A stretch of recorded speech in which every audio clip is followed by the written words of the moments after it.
Trump గురించి మనం everyday మాట్లాడుకుంటున్నాం. మొత్తానికి ట్రంప్ భారత్పై 50% సుంకాల బాధుడికైతే సిద్ధమైపోయారు. దీంతో మనకి ఇప్పుడు ఇంతకుముందు ప్రకటించినట్టు 25% ఈ రోజు నుంచే అమలు కానున్నాయి సార్. తర్వాత మరో 25% టారిఫ్ 27 నుంచి, ఈ నెల 27 నుంచి అమల్లోకి వస్తాయి అని చెప్పేసి అంటున్నారు. సో ఈ వైఖరిని మనం ఎలా చూడాలి? ఇంత భారాన్ని భారత్ ఎలా ఎదుర్కోబోతోంది? అయితే భారత్ మాత్రం ఏమాత్రం తలొగ్గట్లేదు. ఎలా చూడాలి సార్? అంటే మనం రోజు ట్రంప్ గురించి మాట్లాడలేదు. ట్రంప్ రోజు మన దేశం గురించి మాట్లాడుతున్నాడు. రోజు ట్రంప్ మన దేశం గురించి మాట్లాడుతున్నాం. మనం ఏం చేయాలి? మనం మాట్లాడకుండా ఉండలేం కదా. అందువల్ల కారణం మనం కాదు, ట్రంప్ మన దేశం గురించి మాట్లాడడం మానేస్తే మనం కూడా ట్రంప్ గురించి మాట్లాడడం మానేస్తాం. మనకు కూడా చాలా విషయాలు ఉన్నాయి, ట్రంపే లేడు కదా. సో అందువల్ల ఎందుకు మాట్లాడాల్సి వస్తుంది? రోజు మన పైన అబద్ధాలు, దాడి. మనం ఇవాళ కూడా ఈ అదనంగా 25% అంటే మొత్తం 50% టారిఫ్ ఉంటుంది. సో ఈ 50% టారిఫ్ అనేది హయ్యెస్ట్. చైనాపై ఇంత లేదు, పాకిస్తాన్పై అయితే 19%, ఇండోనేషియాపై 19%, కంబోడియాపై 19%. సో ఇలా ప్రపంచంలో అత్యధికంగా ఐ థింక్ బ్రెజిల్ పైన ఉన్నట్లుంది. సో మనపైనే అత్యధికంగా టారిఫ్ సుంకాలు విధిస్తున్నాడు. మనమేమి అమెరికాకు శత్రు దేశము కాదు, కాంపిటీటర్ కూడా కాదు, అయినా మన పైన అటాక్ చేస్తున్నాడు. ఒక ఫ్రెండ్లీ నేషన్ పైన ఈ స్థాయిలో అటాక్. కారణం ఏంటంటే మీరు రష్యా నుంచి ఆయిల్ కొంటున్నారు. రష్యా వార్ ఆన్ ఉక్రెయిన్కు మీరు ఏదో సీక్రెట్గా ఫండింగ్ చేస్తున్నారు అన్న రీతిలో మాట్లాడుతున్నాడు. ట్రంపే కాదు, వెస్ట్రన్ మీడియా కూడా మాట్లాడుతుంది. ఇది పచ్చి అబద్ధం. ఎందుకు అబద్ధమో మీకు ఉదాహరణలతో సహా చెప్తాను. మొదటిది, అసలు రష్యా ఎనర్జీ ఆయిల్ కావచ్చు, నేచురల్ గ్యాస్ కావచ్చు, పైప్డ్ గ్యాస్ కావచ్చు, క్రూడ్ ఆయిల్ లేదా రష్యన్ రిఫైన్డ్ ఆయిల్ ప్రొడక్ట్స్ కావచ్చు, ఇవేవి నిషేధిత జాబితాలో లేవు, శాంక్షన్ జాబితాలో. చాలామంది తెలియదు ఇది. రష్యన్ ఎనర్జీ ఎక్స్పోర్ట్స్ను వర్ నాట్ బ్యాన్డ్. సో అందువల్ల మనమేమి నిషేధిత వస్తువులు కొంటలేము. ఇప్పుడు ఉదాహరణకు రష్యా నుంచి మనం ఏదైనా బ్యాన్ ప్రొడక్ట్ కొంటే మన పైన అంటే అర్థం ఉంది. అందువల్ల ఇది మొదటిది. So it is not even fully sanction. పార్షియల్గా శాంక్షన్స్ ఉన్నాయి తప్ప ఫుల్గా శాంక్షన్స్ లేవు. మనం ఏమీ రహస్య మార్గాల ద్వారా కొంటలేము. ఆ మాటకొస్తే మనం ఇంటర్నేషనల్ ట్రేడింగ్ కంపెనీస్ ద్వారా కొంటున్నాం, ట్రాన్స్పరెంట్గా కొంటున్నాం. నథింగ్ హ్యాంకీ బ్యాంకీ, nothing secret. It is an open trade between two sovereign nations. ఇక మీకు ఉదాహరణకు వెనిజులా నుంచి ఆయిల్ కొంటే బ్యాండ్, అమెరికా నిషేధించింది. కానీ మన ఈ రష్యన్ ఆయిల్ పైన నిషేధం లేదు, శాంక్షన్ పార్షియల్ ఫుల్ శాంక్షన్స్ లేవు. రెండవది, వాస్తవంగా 2022లో ఈ వార్ మొదలైనప్పుడు మనను రష్యా నుంచి ఆయిల్ కొనమని అడిగింది అమెరికా. అమెరికా అండ్ వెస్ట్రన్ కంట్రీసే అడిగాయి. ఎందుకు అడిగాయంటే ఇండియా గనక రష్యన్ ఆయిల్ కొనకపోతే ఇది ప్రపంచంలో ఆయిల్ ప్రైసెస్ విపరీతంగా పెరుగుతాయి. To stabilise the global oil prices India కొనాలి అని అమెరికానే కోరింది. అయితే ఎంత కొనాలి అంటే G7 యూరోపియన్ యూనియన్ రష్యా పైన ప్రైస్ క్యాప్ పెట్టింది. సో రష్యన్ ఆయిల్ కొనొద్దని అనలేదు, రష్యన్ ఆయిల్ని నిషేధించలేదు, రష్యన్ ఎనర్జీ ప్రొడక్ట్స్ మీద ఫుల్ శాంక్షన్స్ లేవు, కేవలం ప్రైస్ క్యాప్ పెట్టారు. అంటే మీరు ఇంత ప్రైస్ని మించి కొనకూడదు అని. అంత ప్రైస్ లోపల కొనమని కూడా చెప్పారు. మీకు 2022లో అమెరికన్ ట్రెజరీ సెక్రటరీ, 2024లో US ప్రెసిడెంట్ బైడెన్కు ఎనర్జీ అడ్వైజర్, అలాగే Indian ambassador to United States Garcetti, వీళ్ళ ముగ్గురు స్టేట్మెంట్లు దొరుకుతాయి గూగుల్లో చూడండి. క్లియర్గా ఇండియాను అప్రిషియేట్ చేశారు. మేము కోరింది ఇండియా డెలివర్ చేసింది. ఇండియా కొనడం రష్యన్ ఆయిల్ని నిర్దేశించిన ప్రైస్ కొనడం వల్ల గ్లోబల్ ఎనర్జీ మార్కెట్లో స్టెబిలిటీ వచ్చింది.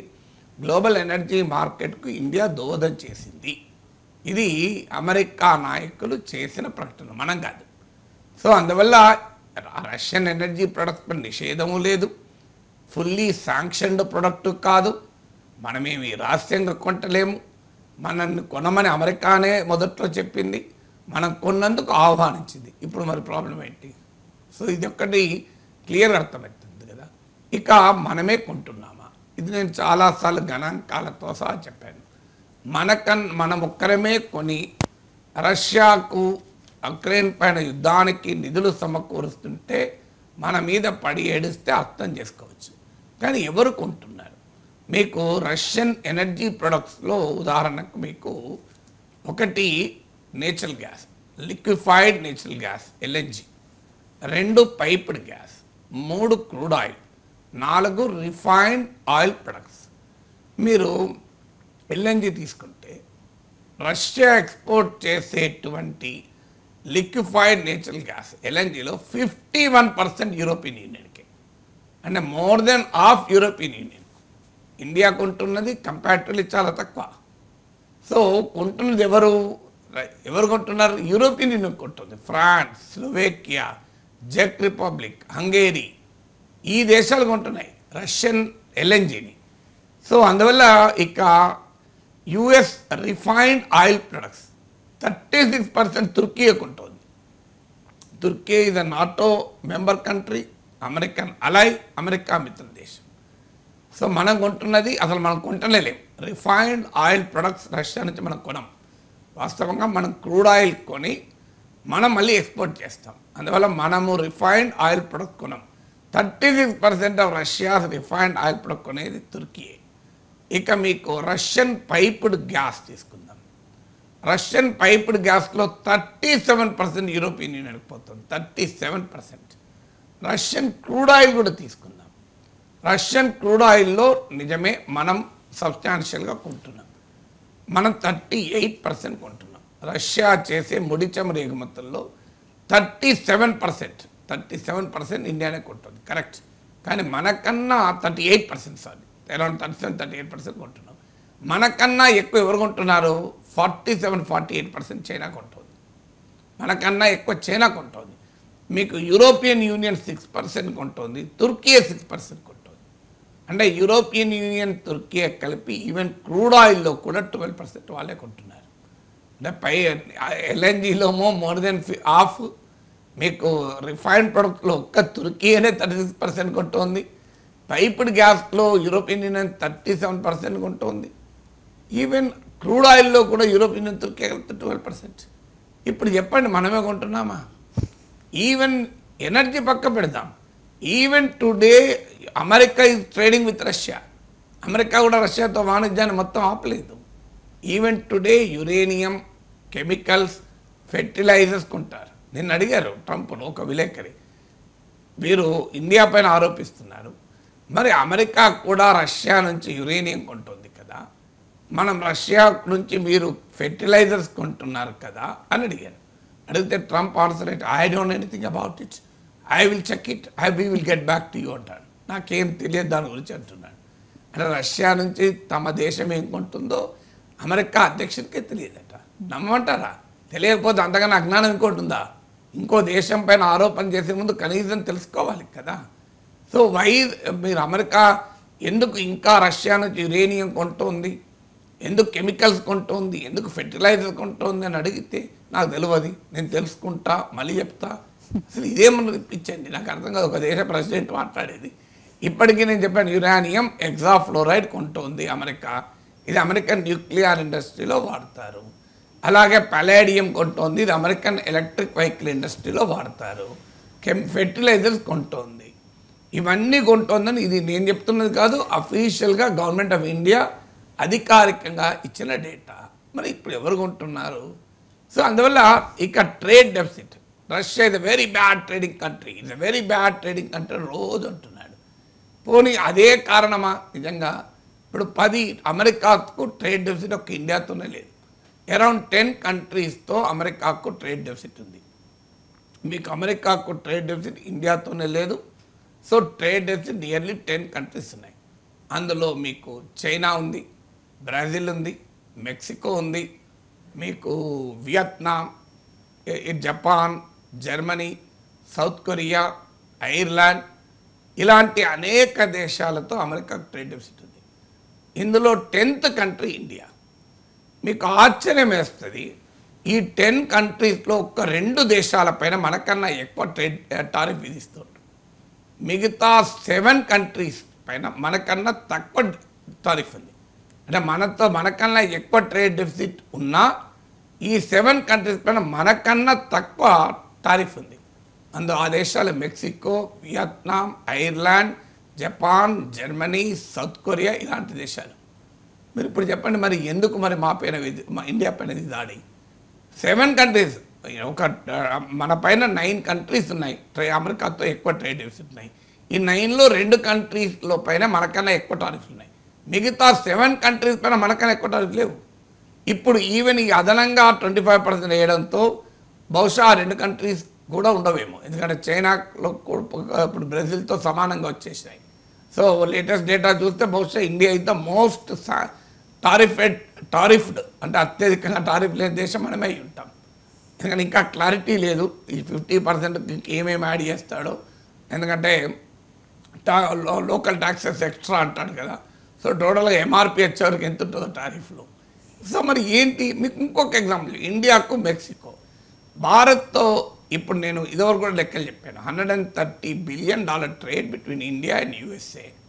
ఇందులో $88 బిలియన్ ఇండియా ఎక్స్పోర్ట్ చేస్తుంది, $42 బిలియన్ ఇంపోర్ట్ చేస్తుంది. అంటే ట్రేడ్ డెఫిసిట్ అమెరికాకు మనతో చేసే వాణిజ్యంలో $46 బిలియన్ ఉంది.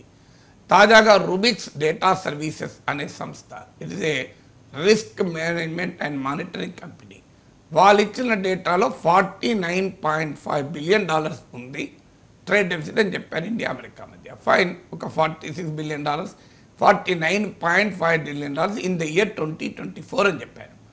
ఆ లెక్క తీసుకుంటే $49.5 బిలియన్ ఉన్నటువంటి దేశం పైన ఎంత tariff విధిస్తున్నాడు? 50% విధిస్తున్నాడు.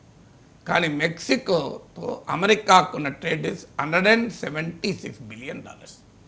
To be precise $175.9 billion.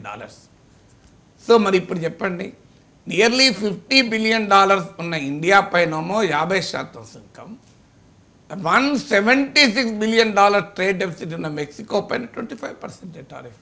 ఇది ఎక్కడ లాజిక్ చెప్పండి?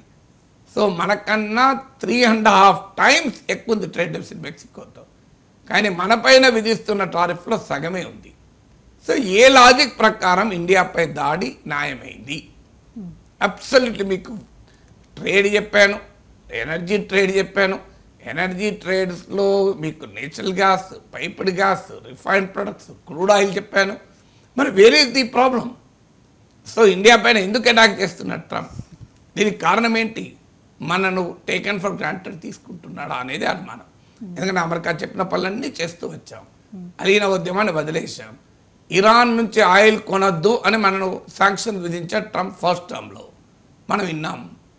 సో విని ఇరాన్ ఆ దశలో ట్రంప్ ఫస్ట్ టర్మ్లో మన టోటల్ ఆయిల్ ఇంపోర్ట్స్లో 10% ఇరాన్ నుంచి ఉండేవి. అన్యాయంగా మన ప్రభుత్వం ట్రంప్ బెదిరింపులకు లొంగి నరేంద్ర మోడీ ప్రభుత్వం ఆ రోజుల్లో దాన్ని జీరోకి తీసుకొచ్చుకున్నాం. వాస్తవంగా అది రూపీస్లో ట్రేడ్, ఇండియాకు లాభం, అది చీప్. ఎందుకంటే మనకు దగ్గరగా ఇరాన్ వాడుకు చాలా చౌకగా అమ్ముతున్నాడు ఆయన అప్పుడు. ఎందుకంటే అమెరికన్ శాంక్షన్స్ వల్ల రష్యా లాంటి బలమైన దేశం కూడా కాదు కనుక చాలా చౌకగా నెగ్లిజిబుల్ ప్రైస్కి అమ్ముతున్నాడు. ఇలా చైనా లాభపడుతుంది. ఇరాన్ అమ్మే ఆయిల్లో 90% చైనానే కొంటుంది. కానీ ట్రంప్ బెదిరిస్తే మన ప్రభుత్వం తల వంచి జీరోకి తెచ్చుకుంది. సో ట్రంప్కి ఏమనిపించింది? ఆ రోజు వినలేదా? ఇప్పుడు వినడా? ఒకసారి కొడితే విన్నప్పుడు ఇంకోసారి కూడా కొడతాడు, కొట్టకుండా ఉంటాడు. ఒక్కసారి కొట్టినప్పుడు సవాలే లేదు అన్నాడు, అంక తగ్గేదే లేదని ఆటోమేటిక్గా తగ్గుతాడు. సో ఇదే ఇప్పుడు మనం చేసిన పొరపాటు. ఇది ఒక్క ఉదాహరణ కాదు, నేను చాలా ఉదాహరణ చెప్తాను. చబహార్ పోర్ట్ ఇరాన్లో మనం అందులో భాగస్వామి. ఇది very very strategic port for us.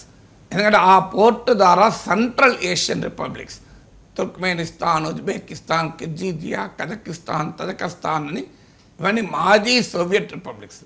హిస్టారికల్గా Soviet Union కాలం నుంచి ఈ దేశాలతో మనకు మంచి ఫ్రెండ్లీ రిలేషన్స్ ఉన్నాయి. ఈ దేశాలన్నీ ఎనర్జీ రిచ్ దేశాలు. So Chabahar port is so important for us. అందులో మనము భాగస్వామి. ట్రంప్ బెదిరిస్తే దాంట్లో మన ఇన్వెస్ట్మెంట్ తగ్గించేసుకున్నాం. ఆ ప్లేస్లో చైనా వాడు ఎంటర్ అయ్యాడు. ఇప్పుడు మళ్ళీ మనం మళ్ళీ ఎంటర్ అవుతున్నాం. సో ఇది రెండో ఉదాహరణ. మూడో ఉదాహరణ గాజాలో ఇజ్రాయెల్ మానవ మారణ హోమం జరుపుతుంటే అమెరికా యునైటెడ్ నేషన్స్లో ఒక రెజల్యూషన్ గాజాలో సీజ్-ఫైర్ కాల్పుల విరమణ చేయండి, చిన్నారుల ఆకలి చావులు అన్యాయము అని ఒక తీర్మానం పెడితే ఆశ్చర్యం వేస్తుంది. 149 కంట్రీస్ ఈ తీర్మానానికి అనుకూలంగా ఇజ్రాయెల్ ఖండిస్తూ గాజాపై దాడిని ఆపండి అని చెప్పితే భారతదేశం ల్యాండ్ ఆఫ్ బుద్ధ, మోడీ భాషలో చెప్పాలంటే మనం దాన్ని సమర్థించలే. ఆ తీర్మానాన్ని అబ్స్టైన్ అయ్యాం. ఎవరి కోసం? అమెరికా కోసం, ఇజ్రాయెల్ కోసం. నేను ఆ తీర్మానాన్ని వ్యతిరేకించిన రెండు దేశాలు America and Israel. 12 countries abstain అయ్యాయి, అందులో ఇండియా ఒకటి. ఆ 12 కంట్రీస్ అన్నీ అమెరికా మిత్ర దేశాలే. సో అమెరికా అడిగితే 149 కంట్రీస్ వ్యతిరేకించాయి, సపోర్ట్ చేస్తాయి, ఇజ్రాయెల్ వ్యతిరేకించాయి, కానీ ఇండియా లేదు అందులో. సో ఇది ఒక మూడో ఉదాహరణ మీకు. సో ఇంత క్లియర్గా ఈ మధ్య కాలంలో పాకిస్తాన్ వైపు ఇంత ట్రంప్ చూపెడుతున్న ఇండియా రియాక్ట్ కావాల్సిన స్థాయిలో రియాక్ట్ కావడం లేదు. ఈవెన్ టుడే మీరు చూడండి పేపర్లో రియాక్ట్ అయింది ఎవరు? ప్రైమ్ మినిస్టర్ కాదు, ఫారిన్ మినిస్టర్ కాదు, రియాక్ట్ అయింది ministry of external affairs spokesperson. అటువైపు president of the United States మాట్లాడితే సమౌజ్జీలు ఉంటారు కదా, ఇది సమౌజ్జీలు మాట్లాడాలి కదా. సో మీకు ministry of external affairs spokesperson reply ఇస్తున్నాడు. సో ట్రంప్ ఏమర్థం చేస్తుంటాడు? మరి వేరే దేశాలు అట్లా చేస్తున్నాయా? Brazil president Lula no thanks అన్నాడు. No thank, world doesn't need an emperor, ప్రపంచానికి చక్రవర్తి అవసరం లేదు, అసలు నీతో చర్చలే జరప, no thanks, I will not talk to Trump because Trump will not talk on trade అన్నాడు. కావాలంటే ట్రంప్తో క్లైమేట్ చేంజ్ పై మాట్లాడుతా అన్నాడు. Canada prime minister it is disappointing అన్నాడు. కెనడా ఏమైనా మనకన్నా బలమైన దేశమా? కెనడా అమెరికా లేని కెనడా బతకదు. ఎందుకంటే కెనడా అమెరికన్ ఎకానమీ అంత ఇంటర్లింక్డ్, సెక్యూరిటీ కూడా కెనడా అమెరికా పైన ఆధారపడుతుంది. Japan prime minister we will do everything possible అన్నాడు. అసలు జపాన్కు సొంత భద్రతే లేదు, ఎంటైర్లీ అమెరికాకు అవుట్సోర్స్ చేసింది, సొంత ఆర్మీ కూడా సరిగా ఉండదు. స్విట్జర్లాండ్ ప్రైమ్ మినిస్టర్ అమెరికాకు పోతే అపాయింట్మెంట్ ఇవ్వలేదు ట్రంప్. అయినా ఏమన్నా Switzerland prime minister it's absurd అన్నది. సో ట్రంప్ చేస్తున్న absurd. Mexico 86% of Mexican exports are to America. అంత vulnerable America, Mexican prime minister ఇప్పటికీ కూడా సవాలే లేదు డీల్కి అంటున్నాడు, నథింగ్ అంటున్నాడు. ట్రేడ్ డివిజన్ మనకన్నా 3.5 times ఉన్నాయి. నేనేం చైనా గురించి కోట్ చేయడం లేదు, I'm quoting all these countries which are essentially America పైన ఆధారపడే దేశాలు. కానీ why prime minister Narendra Modi is not speaking? Diplomacy అందామా, ట్రంప్లమసీ అందామా? ఎందుకు మనం వెనకాడుతున్నారు? మరి ఇది ట్రంప్కి ఏ రకమైన మెసేజ్ పోతుంది? మహాభారత నీతి కదా సమఉజ్జీల్ని ఎంచుకోవాలని. శ్రీకృష్ణ పరమాత్మ దుర్యోధను అడుగుతాడు, నువ్వు ఎవరిని ఎంచుకో పాండవులు అంటే నేను భీముని ఎంచుకుంటా అన్నాడు కదా. మరి ఈ మహాభారత సాంస్కృతిక వారసత్వాన్ని పుణికిపుచ్చుకున్న భారతదేశం ఎందుకు సమఉజ్జీల్లో రెస్పాండ్ కారు ట్రంప్కు? Mister Trump, this is not correct అని ఎందుకు మోడీ అన్నాడు? మోడీ ఎందుకు మౌనం? ఎవరికి అర్థం కాని అంశం. మరి ఏమి జరుగుతున్నది? ఇప్పటి వరకు నరేంద్ర మోడీ ట్రంప్ ఇంత పెద్ద ఎత్తున టారిఫ్ల దాడి చేస్తుంటే మీరు పేపర్లు ఎక్కడన్నా చూశారా? ఒక్క బయట చూపెట్టండి మోడీ రియాక్ట్ అయింది. కేవలం ministry of external affairs spokes person react అవుతాడు. దీనికి వాదన ఏంటంటే మేము చేతులతో చూపెడతాం, మేము మాటలతో కాదు, చేతులతో ఏం చూపెట్టారో అది కూడా చెప్తాను. సో ట్రంప్ టారిఫ్లను బెదిరిస్తే మనం ఏం చేశాం? ముందే టారిఫ్లు తగ్గించేశాం, అంటే డీల్ కుదరకముందే తగ్గించాం. నరేంద్ర మోడీ అమెరికాకు పోవటానికి ముందు యూనియన్ బడ్జెట్ February 1 నాడు electric high end vehicle Tesla, Harley Davidson and ట్రంప్కు ఫేవరైట్ వెహికల్ అది హార్లీ డేవిడ్సన్. ఫస్ట్ టర్మ్లో రోజు అదే మాట్లాడేవాడు, హార్లీ డేవిడ్సన్ పైన సుంకాలు వేస్తాడు. వాటిపైన సుంకాలను గణనీయంగా తగ్గించారు. ఇప్పటికీ బాగా ఉన్నాయి, నేను కాదన్నాను, గణనీయంగా తగ్గించారు. అప్పటిదాకా టెస్లాకి ఏంటి కండిషను? మీరు మేక్ ఇన్ ఇండియా, ఇండియాలో ఉత్పత్తి చేస్తేనే టెస్లా అమ్ముకోవచ్చు, ఇది కండిషన్ నరేంద్ర మోడీ ప్రభుత్వం. ఎప్పటి వరకు ట్రంప్ కలవడానికి మోడీ వెళ్ళి మస్క్ను కలిసేంత వరకు. ఇలాన్ మస్క్ కలిశారు, ట్రంప్ను కలిశారు. ఏమైంది ఇప్పుడు? టెస్లా మ్యానుఫ్యాక్చర్ చేస్తుంది ఇండియాలో, చైనాలో తయారు చేసి ఇండియాలో అమ్ముతున్నారు. మేడ్ ఇన్ చైనా టెస్లా కార్లను భారతదేశంలో మోడీ ప్రభుత్వం అనుమతించింది. ఇది అన్యాయం కాదా? మేడ్ ఇన్ చైనా అంటే చైనాలో ఇప్పుడు మనం ఇక్కడ టెస్లా కొంటే చైనాలో ఉద్యోగాలు పెరుగుతాయి, అసలు ఇది అంగీకరిద్దాం మనం. Where is make in India? ఎందుకు మస్క్ కన్సెషన్ ఇచ్చారు? ఇలా బాంబేలో షోరూమ్ పెట్టాడు, ఢిల్లీలో పెడతానంటున్నాడు. మీరు ఎందుకు ఎలా చేస్తున్నారు? అది కూడా చైనాలో తయారైన కార్లను, చైనా అంటే మనం వ్యతిరేకించాలి కదా. చైనాలో తయారైన కార్లను ఇండియాలో అమ్ముకుంటారంటే టారిఫ్లు కూడా తగ్గించి అమ్ముకోనిస్తున్నాం. స్టార్లింక్ సేవలు నిన్నటి దాకా మనం అనుమానాలు వ్యక్తం చేశాం, ఇప్పుడు స్టార్లింక్ సేవలకు అనుమతించాం. ఇలా అడుగడుగున అమెరికా కోరింది, అమెరికా చెప్పింది, మనం వింటూ వచ్చాం. అలీన విధానాన్ని, నాన్ అలైన్డ్ ఫారెన్ పాలసీ వదిలేశాం. ఇలా దానికి ప్రతిఫలం ట్రంప్ ఇస్తున్నాడు. ఇన్నావు కదా, మళ్ళీ ఈయన ఇంకా ఇనో అంటున్నాడు. ఎప్పుడు కూడా గుర్తుపెట్టుకోవాలి, Trump is a business man, is a transactional leader. Business man understand the strength of power, understand the language of power, language of the strength. ఇవాళ భారతదేశం స్ట్రాంగ్గా రియాక్ట్ కానంత కాలం ట్రంప్ దాడి పెరుగుతూనే ఉంటుంది. ట్రంప్ దానికి solution, India should respond in strong words and strong deeds also. Okay sir.